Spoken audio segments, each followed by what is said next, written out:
داستان این دفعه که میخوایم بخونیم یه قصه معروف ایرانیه از صمد بهرنگی. یه خوردم غم انگیزه. نقاشیاشم فرشید مسقالی کشیده.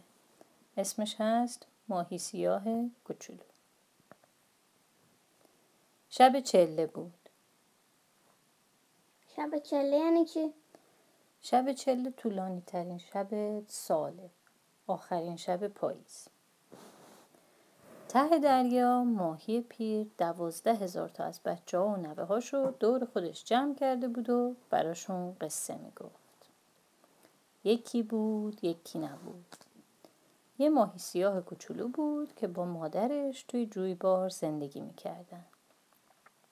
این جویبار از دیوارهای سنگی کوه بیرون میزد و تا ته دره میرفت. خونه ماهی کوچولو و مامانش پشت سنگ سیاهی بود، زیر سقفی از خزه. شبا دوتایی زیر خزه ها میخوابیدن. ماهی کوچولو حسرت به دلش مونده بود که یه دفعه که شده مهتاب رو توی خونهشون ببینه. مامان و بچه صبح تا شب دنبال همدیگه میافتادن. گاهی هم قاطی ماهیای دیگه میشدن. تند و تند تو یک تیکه جام میرفتن و برمیگشتن. این بچه یکی دونه بود، چون از 10,000 تا تخمی که مامانش گذاشته بود همین یکی سالم در اومده بود. چند روزی بود که ماهی کوچولو تو فکر بود. خیلی کم حرف میزد. با تنبلی و بیمیلی از این ور به اون ور میرفت و برمیگشت. بیشتر وقتا هم از مامانش عقب میافتاد. مامانش خیال میکرد بچهش مریض شده، به زودی خوب میشه. ولی نگو درد ماهی سیاه از چیز دیگه ای بود. یه روز صبح زود آفتاب نزده ماهی کوچولو مامانشو بیدار کرد و گفت ماما میخوام با تو چند کلمه حرف بزنم. مامانش خوابالو گفت بچه جون حالا اون وقتی رو بردی حرفتو بذار برای بعد. بهتر نیست بریم گردش؟ ماهی کوچولو گفت نه ماما، من دیگه نمیتونم گردش کنم، باید از اینجا برم. مامانش گفت حتما باید بری؟ ماهی کوچولو گفت آره ماما باید برم. مامانش گفت آخه صبح به این زودی کجا میخوای بری؟ ماهی سیاه کوچولو گفت میخوام برم ببینم آخر جویبار کجاست. میدونی ماما من ماهاست تو این فکرم که آخر جویبار کجاست. هنوز که هنوزه نتونستم چیزی سر در بیارم. از دیشب تا حالا چشم به هم نذاشتم. همش فکر کردم. آخرشم تصمیم گرفتم خودم برم آخر جویبار رو پیدا کنم. دلم میخواد بدونم جای دیگه چه خبرایی است.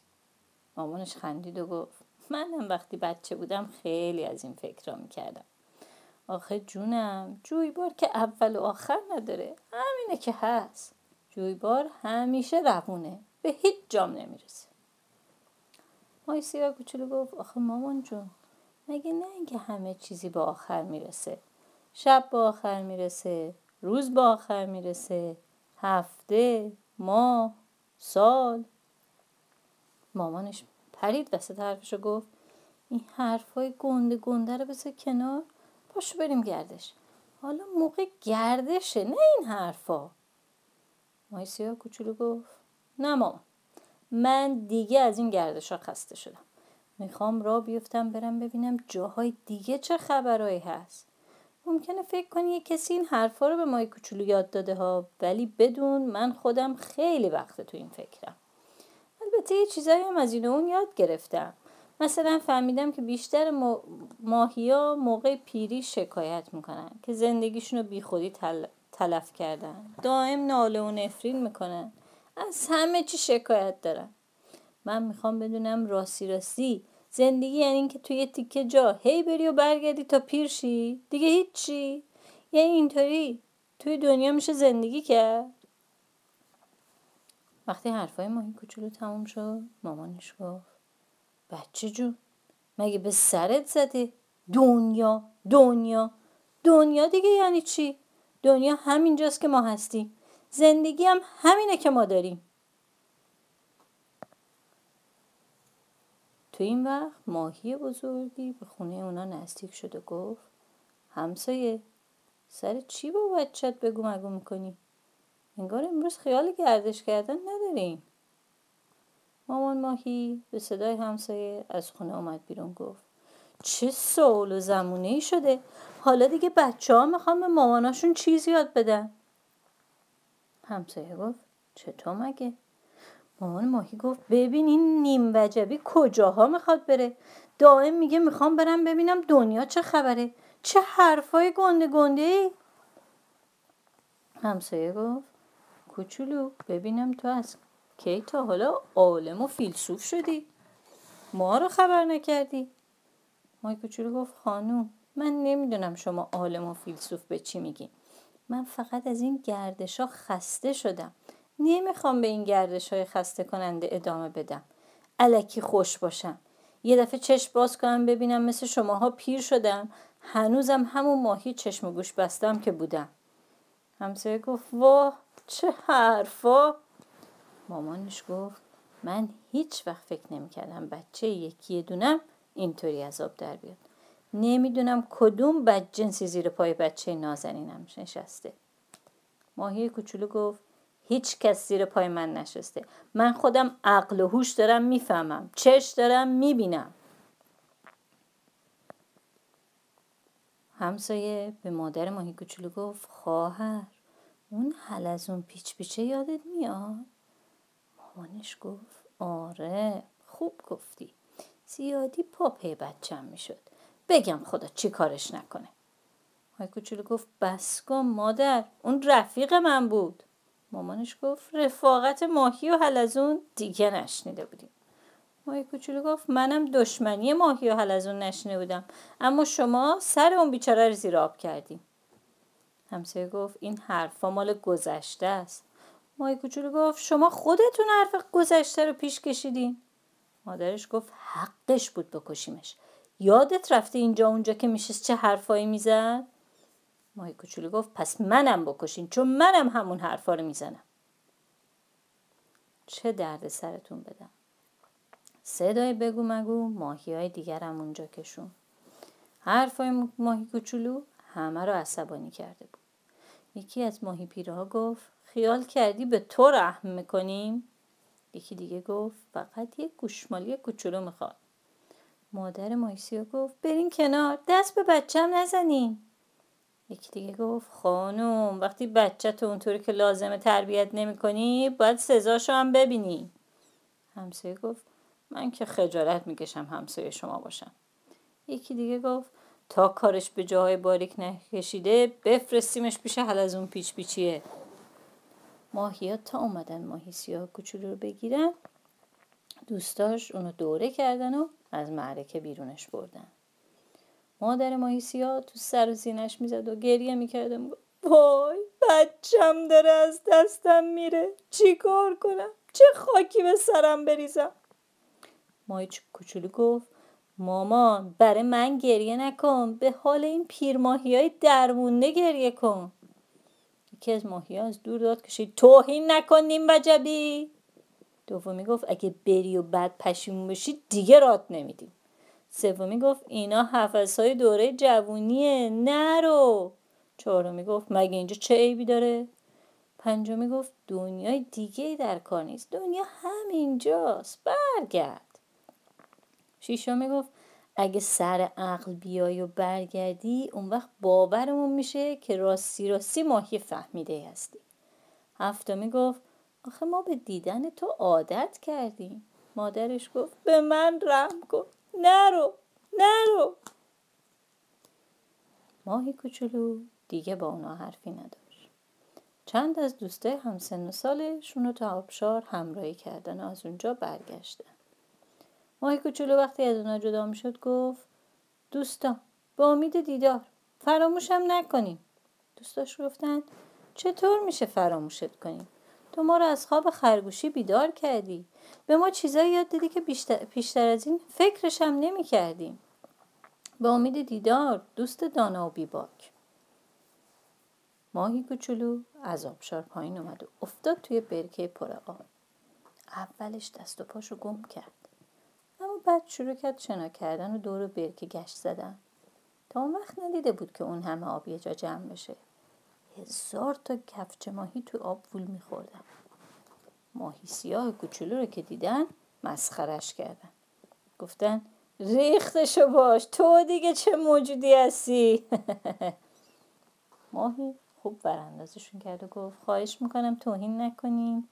اسم من ماهی سیاه کوچولوه. شما هم اسمتون رو بگین تا با هم آشنا بشیم.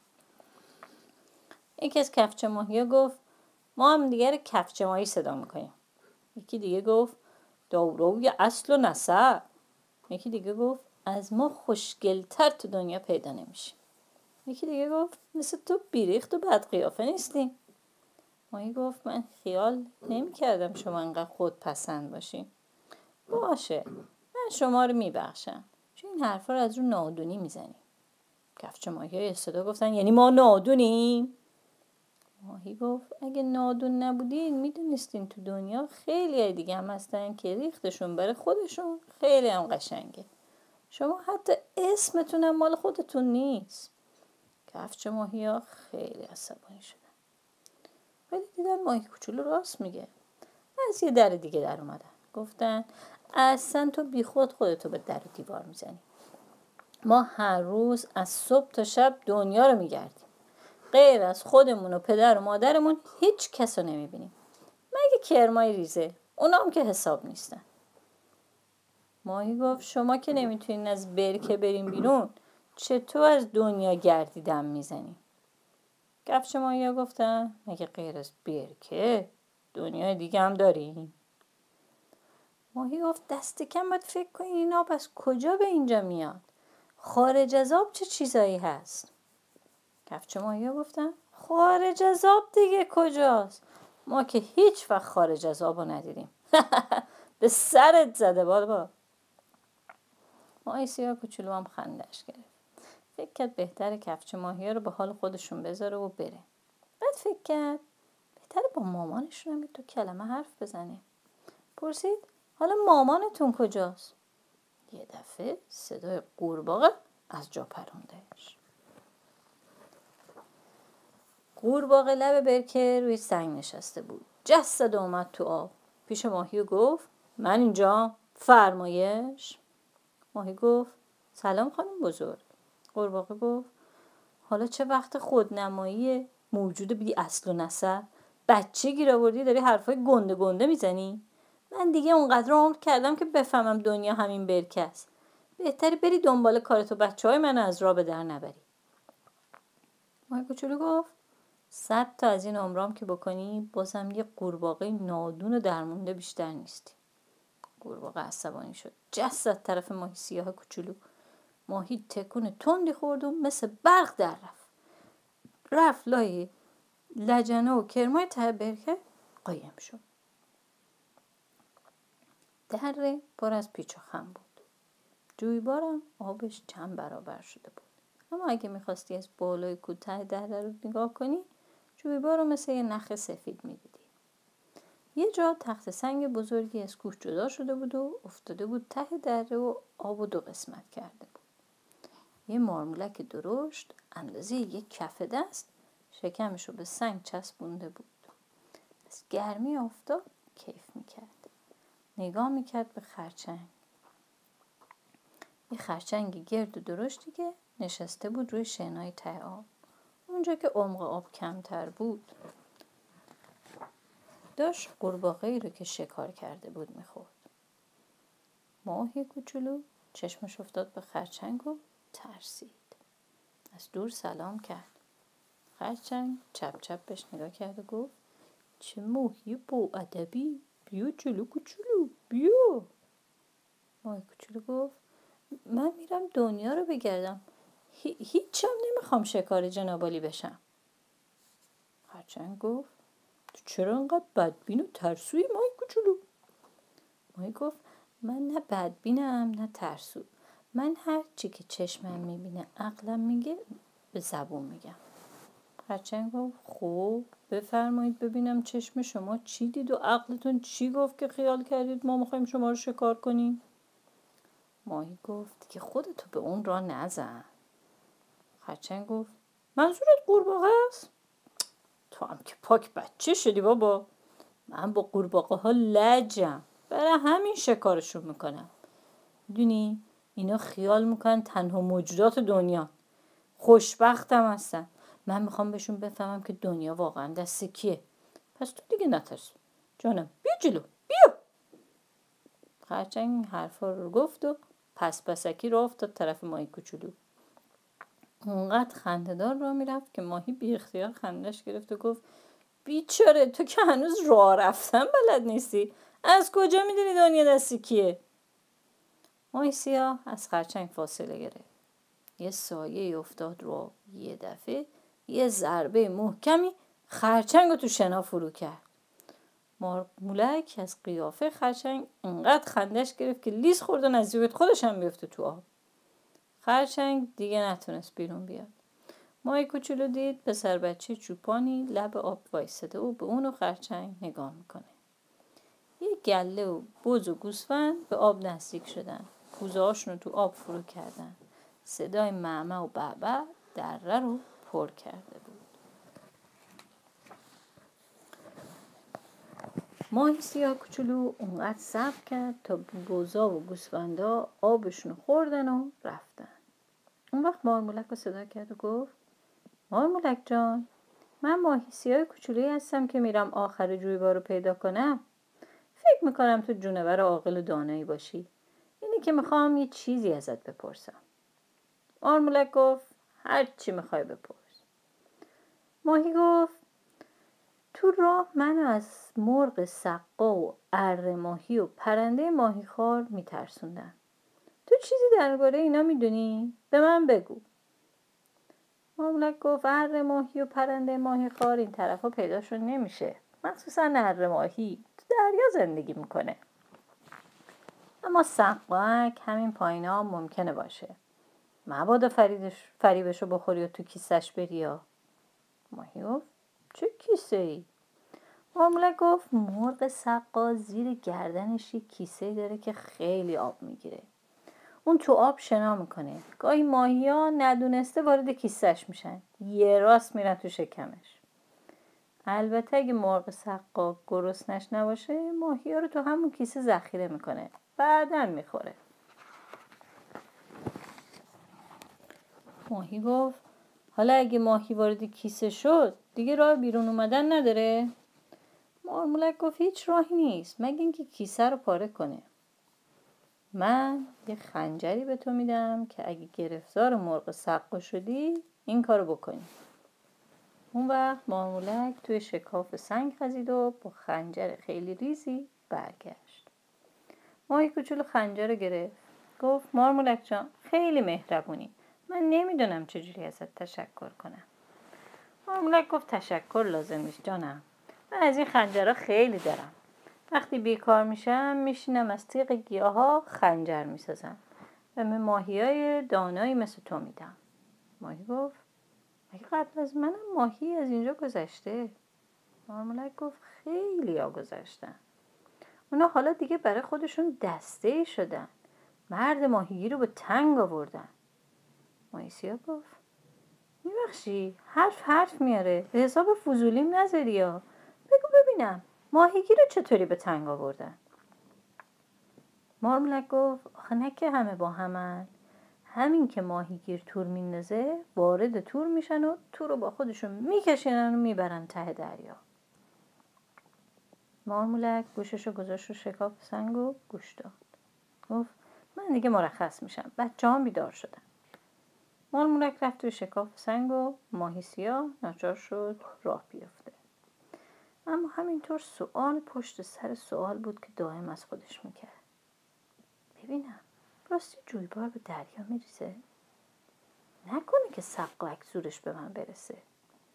راستی اره ماهی دلش میاد هم جنسای خودشو بکشه و بخوره؟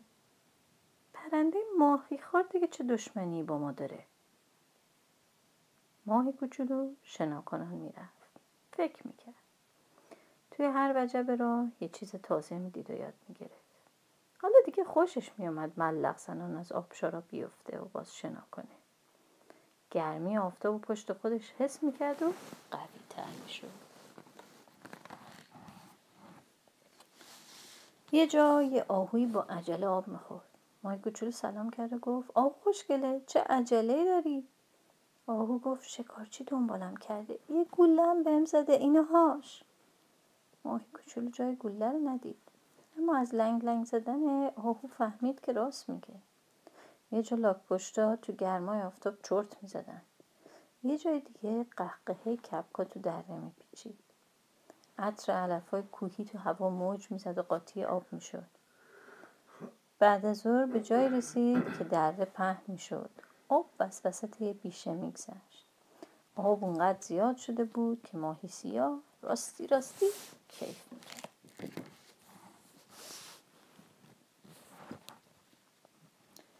بعد هم به ماهی‌های زیادی برخورد. از وقتی که از مادرش جدا شده بود ماهی ندیده بود. چند تا ماهی ریزه دورشو گرفتن و گفتن مثل این که غریبه ای ها؟ ماهی سیاه گفت آره غریبه‌ام، از راه دور میام. ماهی ریزه ها گفتن کجا میخوای بری؟ ماهی سیاه گفت میرم آخر جویبار رو پیدا کنم. ماهی ریزه ها گفتن کدوم جویبار؟ ماهی سیاه گفت همین جویباری که تو شنا میکنیم. ماهی ریزه ها گفتن ما به این میگیم رودخونه. ماهی سیاه چیزی نگفت. یکی از ماهی ریزه ها گفت هیچ میدونی مرغ سقا نشسته سر راه؟ ماهی سیاه گفت آره میدونم. یکی دیگه گفت اینم میدونی که مرغ سقا چه کیسه گل و گشادی داره؟ ماهی سیاه گفت اینم میدونم. ماهی ریزه گفت با این همه باز میخوای بری؟ ماهی سیاه گفت آره هر طوری شده باید برم.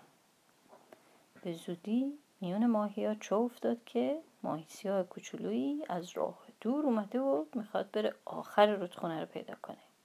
هیچ ترسی هم از مرغ سقا نداره.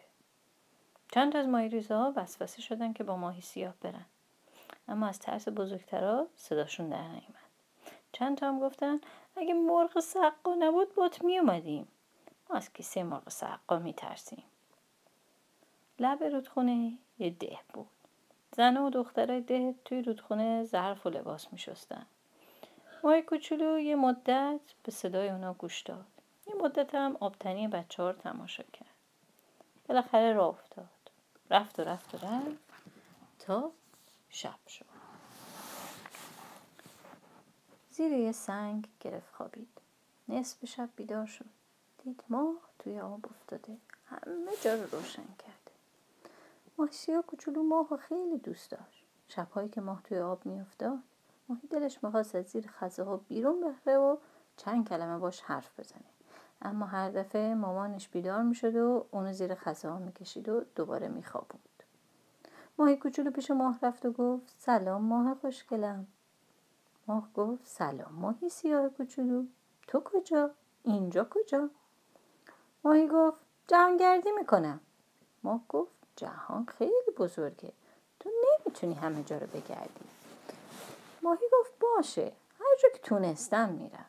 ماه گفت دلم میخواست تا صبح پیشت بمونم، اما ابر سیاه بزرگی داره میاد طرف من که جلوی نورمو بگیره. ماهی گفت ماه قشنگ، من نور تو رو خیلی دوست دارم، دلم میخواست همیشه روی من بتابه. ماهی گفت ماهی جان، راستش من خودم نور ندارم، خورشید به من نور میده، منم اونو به زمین میتابونم. راستی تو هیچ شنیدی که آدما میخوان تا چند سال دیگه پرواز کنن بیان روی من بشینن؟ ماهی گفت این غیر ممکنه. ماه گفت کار سختیه، ولی آدما هر کار دلشون بخواد. ماه نتونست رو حرفشو تمام کنه. ابر سیاه رسید و روشو پوشون. شب دوباره تاریک شد. ماهی سیاه تک و تنها موند. چند دقیقه مات تاریکی رو نگاه کرد. بعد زیر سنگ خزید و خوابید. صبح زود بیدار شد. بالای سرش چند تا ماهی ریزه دید که با هم پچ پچ میکردن. تا دیدن ماهی سیاه بیدار شده یه صدا گفتن صبح خیر. ماهی سیاه زود اونا رو شناخت و گفت صبح خیر، بالاخره دنبال من را افتادین؟ یکی از ماهی ریزه ها گفت آره، ولی هنوز ترسمون نریخته. یکی دیگه گفت فکر مرغ سقا راحتمون نمیذاره. ماهی سیاه گفت شما زیادی فکر میکنین، همش که نباید فکر کرد، راه که بیفتیم ترسمون میریزه. اما تا خواستن راه بیفتن دیدن که آب دور و برشون بالا آمد. سرپوشی روی سرشون گذاشته شد. همه جا تاریک شد و هیچ راه فرارم نموند. ماهی سیاه فوری فهمید که تو کیسه مرغ سقا گیر افتادن. ماهی سیاه کوچولو گفت دوستان، ما تو کیسه مرغ سقا گیر افتادیم، اما راه فرارم به کلی بسته نیست. ماهی ریزه‌ها شروع کردن به گریه و زاری. یکیشون گفت ما دیگه راه فرار نداریم، تقصیر توی که زیر پای ما نشستی رو ما از راه به در بردی. یکی دیگه گفت حالا هممونو قورت میده، دیگه کارمون تمومه. یه دفعه صدای قهقهه ترسناکی تو آب پیچید. مرغ سقا بود که میخندید و میگفت چه ماهی ریزی هایی گیرم اومده. راستی که دلم براتون میسوزه، هیچ دلم نمیاد قورتتون بدم. ماهی ریزه ها به التماس افتادن و گفتن حضرت آقای مرغ سقا، ما تعریف شما رو خیلی وقت پیش شنیدیم. اگه لطف کنید منقار مبارکتون رو یک کمی باز کنید که ما بیرون بریم، همیشه دعاگوی وجود مبارکتونیم. مرغ سقا گفت من نمیخوام همین الان شما رو قورت بدم، ماهی ذخیره دارم، اون پایین رو نگاه کنی. چند تا ماهی گنده و ریزه ته کیسه ریخته بود. ماهی‌های ریزه گفتن حضرت آقای مرغ سقا، ما که کاری نکردیم، ما بیگناهیم، این ماهی سیاه کوچولو ما رو از راه به در برد. ماهی کوچولو گفت ترسوا، خیال کردین این مرغ معدن بخشایشه که اینطوری التماس میکنی؟ ماهی ریزه ها گفتن تو هیچی نمیفهمی داری چی میگی، حالا میبینی حضرت آقای مرغ سقا ما رو میبخشه و تو رو قورت میده. مرغ سقا گفت آره میبخشمتون، ولی به یه شرط. ماهی ریزه ها گفتن شرطتون رو بفرمایید قربان. مرغ سقا گفت این ماهی فضول رو خفه کنید تا آزادتون کنم. ماهی سیاه کوچولو خودش رو کنار کشید. به ماهی ریزه ها گفت قبول نکنین، داره گولتون میزنه، ما رو میخواد به جون همدیگه بندازه، من نقشه دارم. اما ماهی ریزه ها اونقدر تو فکر آزادی خودشون بودن که فکر هیچ چیز دیگه ای رو نمیکردن. ریختن سر ماهی سیاه کوچولو. ماهی کوچولو طرف کیسه عقب میرفت و هی میگفت ترسو، در حال گیر افتادین، راه فرار ندارین، زورتونم به من نمیرسه. ماهی‌های ریزه گفتن باید خفت کنیم، ما میخوایم آزاد بشیم. ماهی سیاه گفت عقلتون از سرتون پریده، اگه منو خفن بکنین بازم راه فرار پیدا نمیکنین، گولشو نخورین. ماهی ریزه گفتن تو این حرفا رو برای این میزنی که جون خودتو نجات بدی، اگه نه اصلا فکر ما رو نمیکنی. ماهی سیاه گفت پس گوش کنین، یه راه نشونتون میدم. من وسط ماهیای بیجون خودم مردن میزنم، اون وقت ببینیم مرغ سقا شما رو ول میکنه یا نه. اگه حرف من رو قبول نکنین با این خنجر همتون رو میکشم یا کیسه رو پاره پاره میکنم و در میرم. یکی از ماهی‌ها وسط حرفش دوید و داد زد بس کن دیگه، من تحمل این حرفا رو ندارم. ماهی سیاه گریه اونو که دید گفت این بچه ننه ناز نازو رو دیگه برای چه همراه خودتون آوردین؟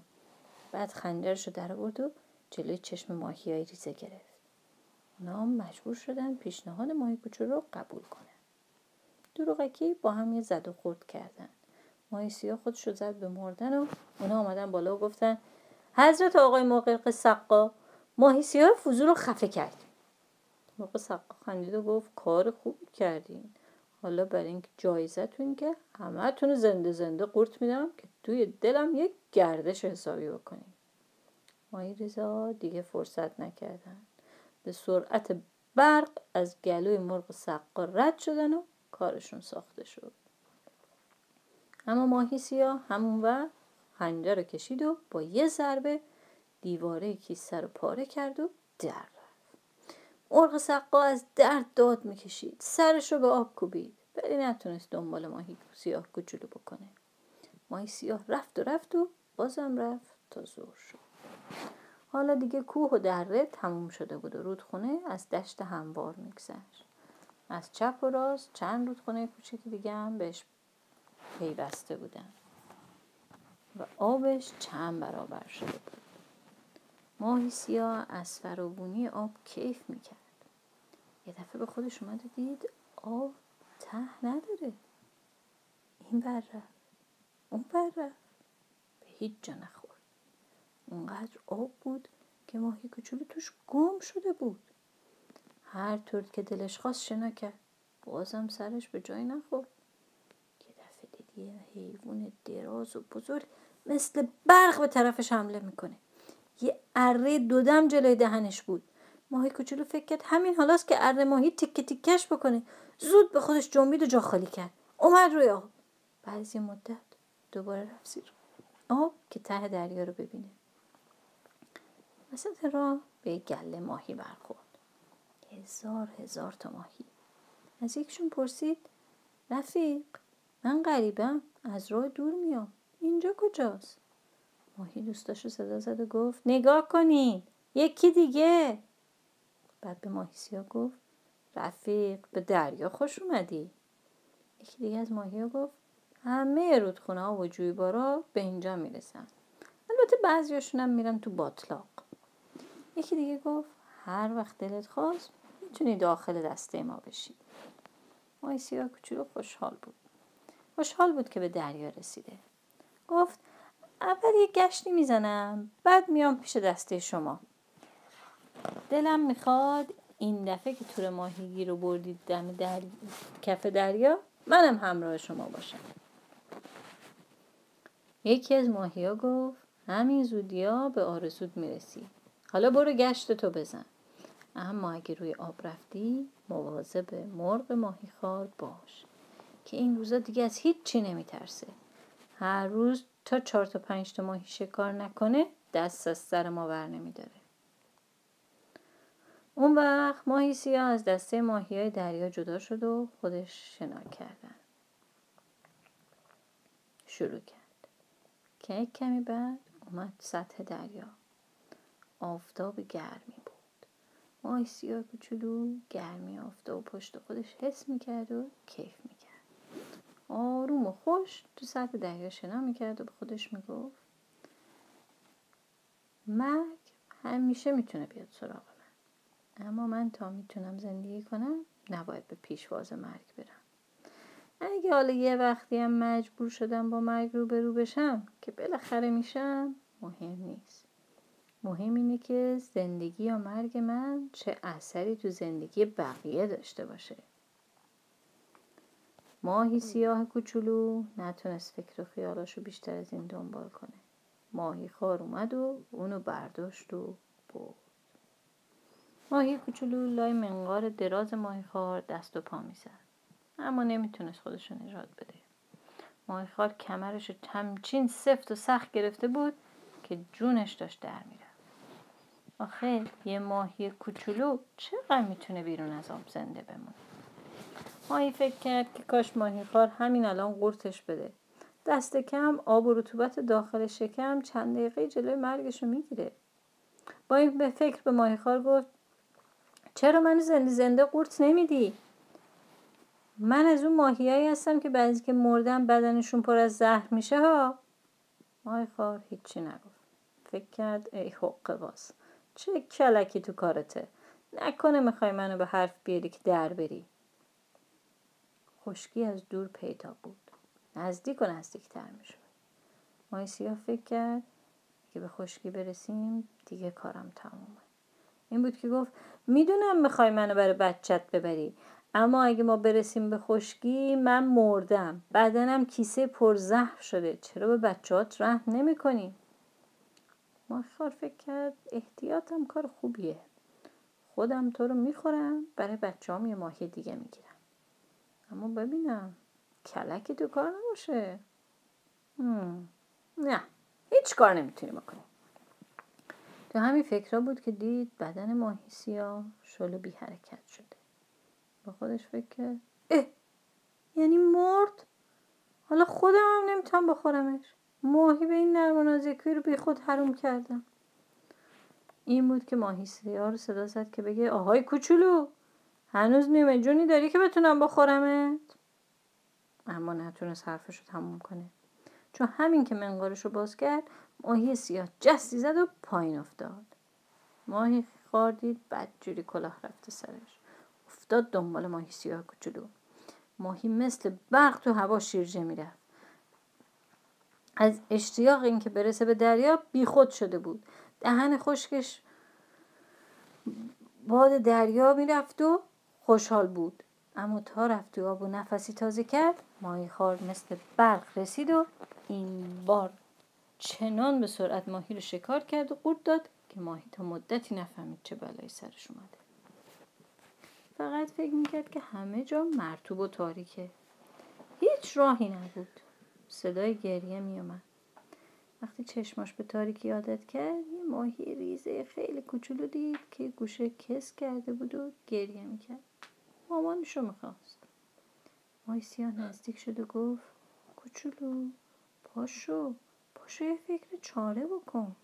گریه میکنی مامانتو میخوای که چی بشه؟ ماهی ریزه گفت تو دیگه کی هستی؟ مگه نمیبینی دارم از بین میرم؟ مامان من دیگه نمیتونم با تو بیام تو رو ماهیگیر رو ببرم ته دریا. ماهی کوچولو گفت بس کن بابا، تو که آبروی هرچی ماهی بردی. وقتی ماهی ریزه جلوی گریه‌شو گرفت، ماهی کوچولو گفت من میخوام ماهیخوار رو بکشم، ماهی‌ها رو از دستش راحت کنم، اما قبلش باید تو رو بفرستم بیرون برای اینکه ممکنه خرابکاری کنی. ماهی ریزه گفت تو که داری خودت میمیری، چطور میخوای ماهیخوار رو بکشی؟ ماهی کوچولو خنجرش رو نشون داد و گفت از همین تو شکمش رو پاره میکنم. حالا گوش کن ببین چی میگم. من شروع میکنم به وول خوردن، این ور اون ور رفتن. ماهیخوار قلقلکش میاد. همین که دهنش باز شده شروع کرد به قاقا خندیدن، تو بپر برو بیرون. ماهی ریزه گفت پس خودت چی؟ ماهی کوچولو گفت فکر منو نکن، من تا این بدجنس رو نکشم بیرون نمیام. ماهی سیاه این رو گفت و شروع کرد به وول خوردن این ور اون ور رفتن. شکم ماهیخوار رو قلقلک دادن. ماهی ریزه دم در معده ماهیخوار حاضر وایستاده بود تا ماهیخوار دهنشو باز کرد. شروع کرد به قاقا خندیدن. ماهی ریزه از دهن ماهیخوار بیرون پرید و در رفت. یه خورده بعدم افتاد توی آب. اما هرچی منتظر موند از ماهی سیاه خبری نشد. یه دفعه دید ماهیخوار همینجوری پیچ و تاب میخوره، داد میزنه. شروع کرد به دست و پا زدن و پایین اومدن. بعدش هم شلپی افتاد تو آب. بازم دست و پا زد تا بالاخره دیگه از جنب و جوش افتاد. ولی از ماهی سیاه کوچولو هیچ خبری نشد. تا به حالم هیچ خبری نشد. ماهی پیر قصه‌شو تمام کرد. به 12,000 بچه و نوش گفت دیگه وقت خواب بچه ها، بریم بخوابیم. بچه ها و نوه گفتن ماما بزرگ نگفتی اون ماهی ریزه چطور شد؟ ماهی پیر گفت اونم باشه برای فردا شب، حالا وقت خوابه، شب بخیر. 11,999 تا ماهی کوچولو شب بخیر گفتن و رفتن خوابیدن. مادر بزرگم خوابش بود، اما ماهی سرخ کوچولویی هر کاری کرد خوابش نبود. شب تا صبح همش تو فکر دریا.